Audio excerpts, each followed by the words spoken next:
El passat dimecres 31 va tindre lloc la sessió ordinària del plenari de l'Ajuntament de Biar corresponent al mes de març. Des d'Esquerra Unida de Biar volem fer les següents reflexions.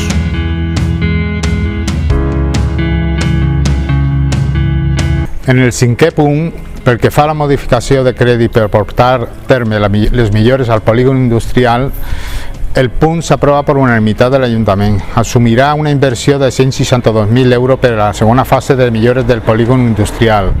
Cal recordar que els 165.000 euros restants es inverteix al municipi a l'Institut Valencià de Competitivitat Empresarial, l'IBACE, organisme depenent de la Generalitat Valenciana i que en aquest moment està governat per el tripartit.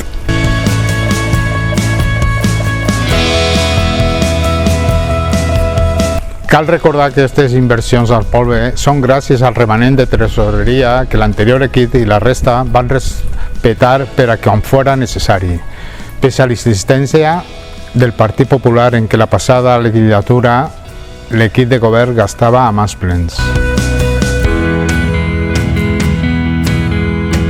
Transparència i bona governança. Millor trato a les professionals, als funcionaris, que es traduís sempre en una millora en l'actuació que fan de cara al públic.